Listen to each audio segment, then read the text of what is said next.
and you're loving it. You It's know true. what I mean?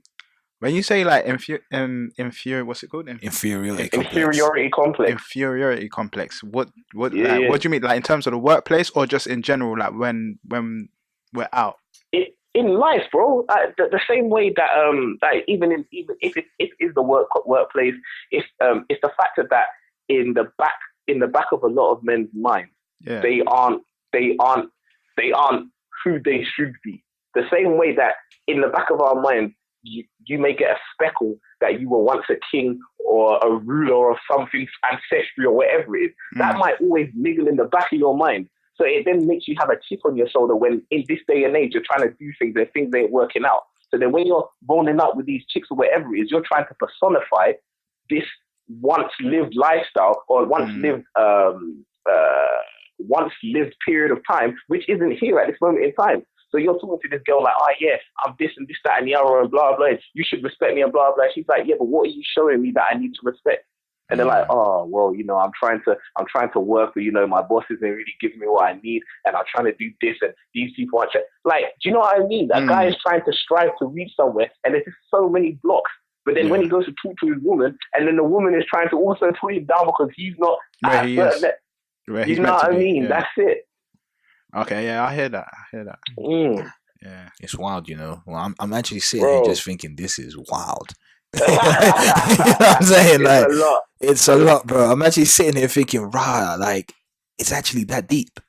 You know what I mean? It actually is genuinely that deep, because I sit here and I think, wow, I can see what the sisters is saying.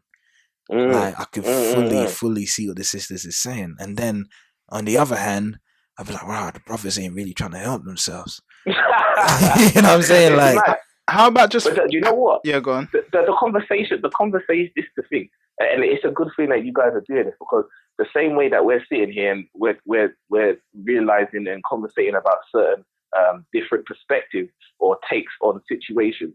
This conversation isn't even being had by the 80% or the 90% that are out there night on night interacting with women, seeing these sisters. They ain't hearing this. They ain't hearing from the other side. All they're thinking is, these black girls are slush, but when I go to the club, these white girls will give me love. Yeah. You know what I mean? They don't know the reasons why. And they don't care, because at the end of the day, if you can go to the club, meet a next chick and take her back and beat and go and do the same rinse and repeat throughout the week, why would you go searching elsewhere? Do you know what I mean? They ain't gonna go searching elsewhere, because they're not even searching for queens. They ain't. Nah, searching for jesters. You know what I mean? Like, so how long can you carry on that lifestyle though? Man, well, that's the problem. It's only when they get to the end where they realize, you know what? I probably shouldn't have. But it's too late. It's too late. It's too late. It's too late. You know what I mean? I think you have to want something more. Like, you have to want. I know, like, there's a lot of young men, but you have to sort of start thinking about the future and what you actually want to do. Because I think sleeping around, again, it's like I said before, everything's temporary now. People are looking for what people have on a temporary basis. So okay, you've got a car, you've got a nice house, but when I've sort of used that for the next 6 months, who else? Who's next? Do you know what I mean? Yeah, I agree with that, because like you said on the Take Me Out series and all of that, yeah. Like, you see, like, yeah, they're together at first. They pick the person that they were attracted to. Yeah, all of that's fine and dandy. Yeah, I like him. He's cute. All of that. Yeah. Nice kiss. But like when they show them go on the date, and like most of the time it's not clicking. So you haven't got to know like the person. It's like most of the time you just went with the person off appearance. So then most of the time it's like, they didn't work out in the end. Like Paddy's on there like, they didn't work out in the end. Let's go to the next one. You know what I find dark though on that whole show is that, like, some of the black girls don't even get picked. Like, it's mad. You know when they go and turn off them lights where, like, they hit the niggas first, like,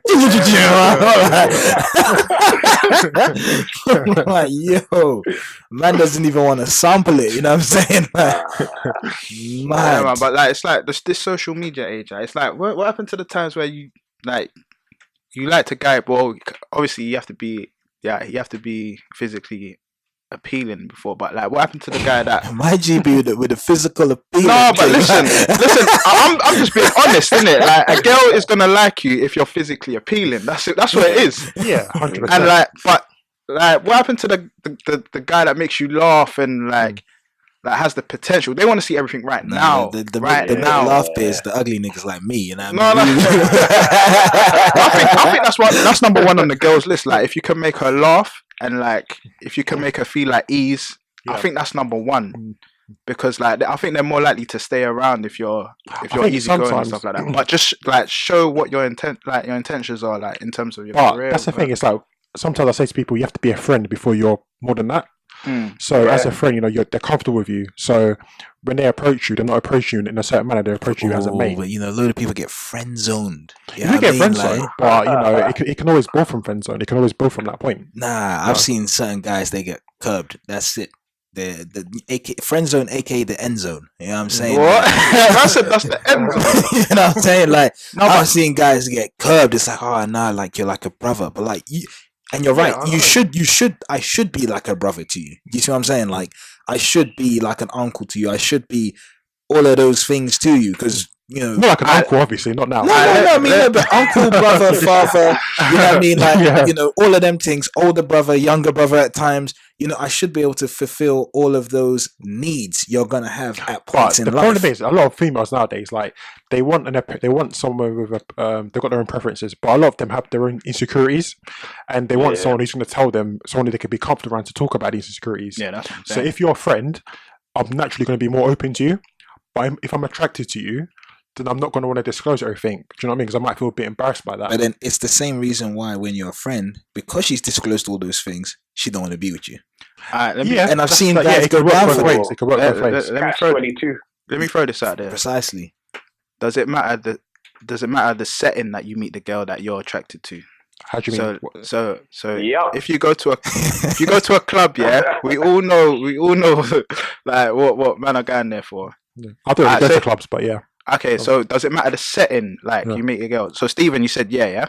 Yeah, bro. 100%. I've been saying for the longest time period, I doubt I'd ever meet my missus in a club. Because in all fairness, bro, when I go to the nightclub, if I see a woman walking past, she's wearing all sorts of batty rider, this, that, and other, I'm looking out like, yeah, that's nice. You might get a little dance and this, that, and the other. But I ain't thinking, I might have to take a number and wife her. If I do take a number, it might be, or we might take a number and see what we can do next week. You know what I mean? It's a different conversation. Whereas when I've met girls at a house party, or I've met them at a bookshop, then it's like, okay, cool. You know what? This woman, first of all, is seeking knowledge in this area. Do you know what I mean? She's on a different wave right now. So if she's hot and she's in a bookstore, that's a double winner. You know what I mean? But I think if you have to, you yourself, if you're in that place, you have to know sometimes what time it is. Not saying that you can't find someone you can go forward and be with in a club, but just know that it comes with a caveat. You know what I mean? Yeah. And then like the setting that you said, like in a book club or like a library, you're more likely to become friends before you proceed to the next level. Whereas like when you go to the club, you're like, so what are you saying? What you trying to go out next week? You're just jumping the friend level and going to like and that's why sometimes it don't really work out like most of the time that way. Correct. So yeah. Mad interesting. I haven't done this club thing in a minute still. You know what I mean? No, that is mad interesting. I generally think that, I like, when you meet a girl and it's through somebody. You see what I'm saying? I think for me personally, that's probably like the best route. You know what I mean? Because there's almost some sense of, if my boy is bringing me on this, it's all good. You know what I'm saying? Like, if someone I trust is saying, yo, go this route, I know it's a safe route to go, you know what I mean? Or maybe he knows something I don't already know. Maybe like she's feeling the boy, you know what I'm saying? So he's like, yo, go that way, you know what I'm saying? And, I can operate, you know what I'm saying? Like, like I don't think I'm like the one which would, be anywhere and be like, yo, let me get your number, let's link up or whatever. Nah, I wouldn't do it. I think I'd rather just go via somebody else. You know what I'm saying? Correct. Yeah. Correct. That's more my flavor. But then if you go through someone else, they've basically picked them for you. So are you gonna, not even, because I'd be like, yo, Quabs, you see that thing over there? Where at your party, for example, I'm guessing you kind of know everybody here because it's your party. That thing over there in the blue, okay, what's she saying? You're like, oh yeah, no, that's my boy's friend or my girl's friend. Yeah, I'll find that for you. And then I know it's like this person's coming from a credible place. Yo, this is Quabs from Views from the East End, and this is your time to have your say about the conversations that we've just had. So if you have anything to say, just comment in the comment section, comment on Twitter and all of our social media outlets.